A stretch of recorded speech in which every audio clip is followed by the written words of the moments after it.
What is going on, everybody? Welcome back to another video. Today's video is going to be maintenance related.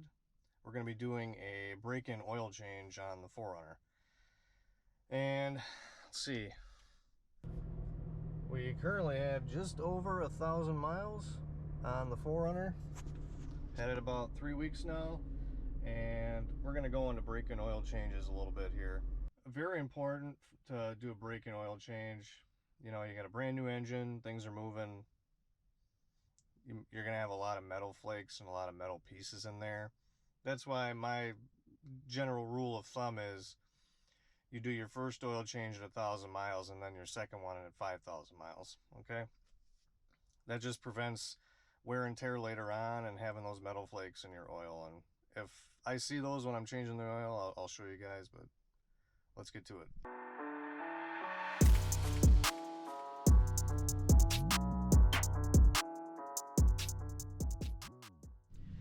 Alright, starting underneath the car, we are going to take off this shroud here and also the skid plate here. We're going to be installing another skid plate, so we're going to be leaving the OEM off and we're going to be leaving this plastic piece off. Next,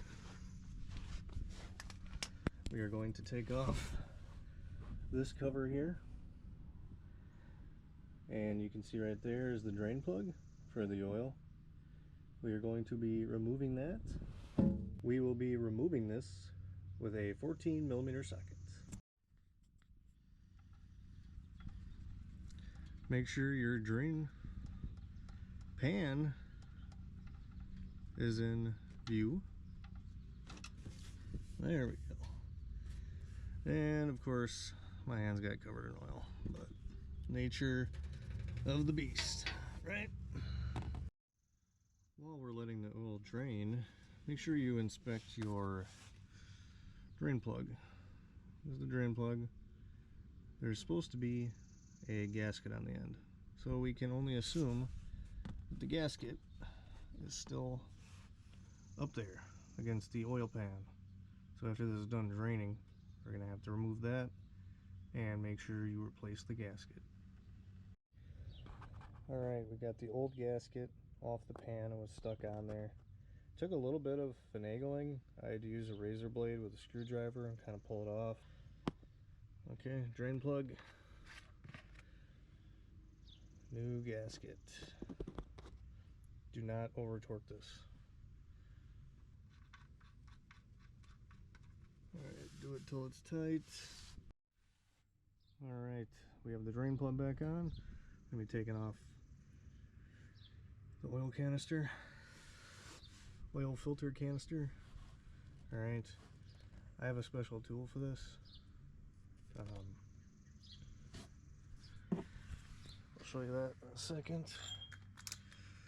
So we're going to want to put this on here and loosen it. You'll need a little bit of muscles for this. Now we got our canister off, and what I usually do, I actually inspected this. You can actually see there was quite a bit of metal flakes going on in there. So what I do, take a brake clean, clean this out, let it air dry, and then this is our replacement. Oh, of course the part number is covered on this, but these are the original Toyota gaskets. This is the oil filter part number replacement. We removed our old gasket. This is our new gasket. We're going to use new or old oil. Make sure you lube this up, okay? And there's a groove right here. We're going to put it in, all right? We have the new gasket on. Still letting this kind of dry out a little bit. I don't have compressed air, so compressed air make the job a little bit quicker. But essentially, we've got our new filter element, and we're going to stick it in here. And this is how we install it back in the car. But like I said, I'm just going to let it air dry a little bit more. You notice the second O-ring. I opted not to remove this time just because it's 1,000 miles. This O-ring's still good. So probably my next one, I'm going to remove this, drain it out, a little less messy. Definitely. You can drain the oil out of the filter, so it's a lot less of a mess.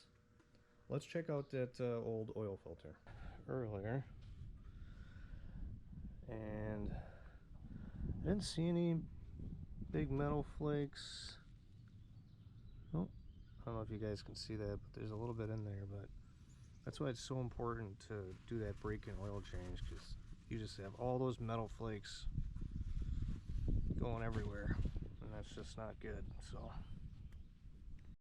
all right, put the oil filter canister back on. Word to the wise, I mean, you basically screw it on until it bottoms out on the top. Really can't go anymore, so really don't wrench on that, but plastic. Okay, put our funnel on. I'm using Pennzoil today. I would generally go with Mobile One, but the auto store didn't have any Mobile One 0W20 where I was, so I'm gonna go with Pennzoil. It's a great oil. I'm going to put 6.5 quarts in. It calls for 6.6. I'm going to put 6.5, and I will run the 4Runner for about 30 seconds to a minute, shut it off, wait 5 minutes, check the oil level, go from there.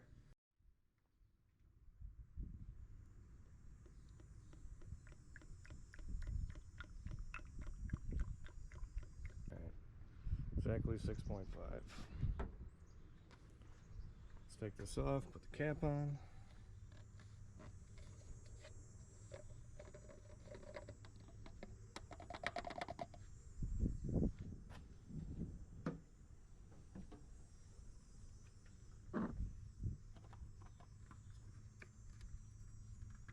Don't need to put everything back on because we're going to be checking for leaks.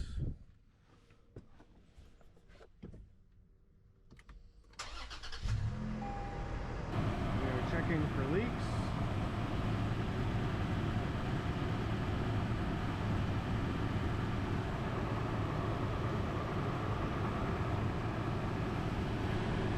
I might have missed some residual oil that I didn't wipe up, but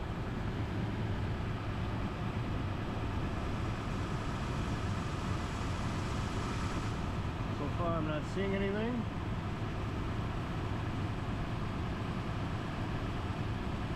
Alright, let's shut off the car. What's going on, guys? Just pausing this video for 1 sec. Forgot to say some stuff in this video.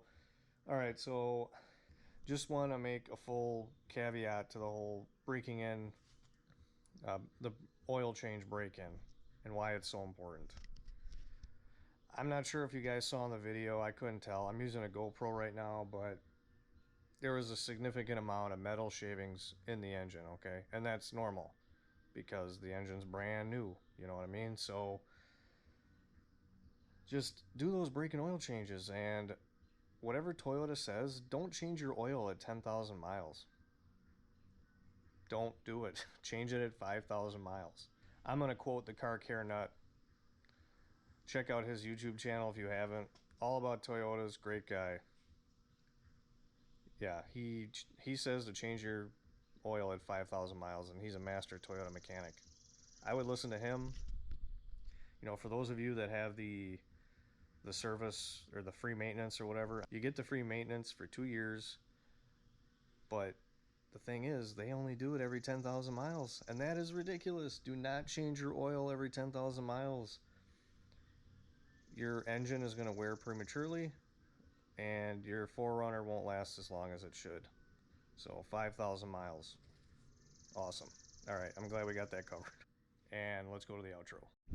Alright guys, we just checked the oil. It's perfect. I might have just added a little smidget more oil, but other than that, I mean, that was very basic oil change. Again, a lot better videos out there. It's hard. I didn't have the vehicle lifted. I just didn't have time to do that. So, but there you have it. Very important when you get a new vehicle, check your oil, because I checked this thing. That's another reason why I'm changing it so early. They overfilled it by at least a quart. when I got the car. So there was at least a quart over when I bought this thing, which I think is ridiculous. But again, break-in oil changes, very, very important. I noticed numerous metal shavings and just crud in the oil. That's why I'm changing it at 1,000 miles.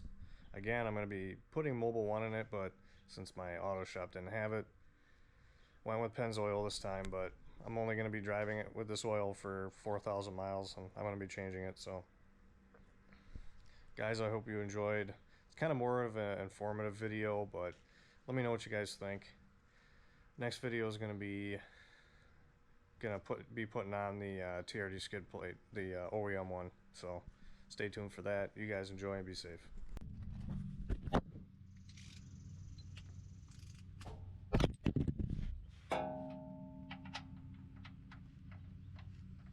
Where's this fucking 14 millimeter? No fucking wrench.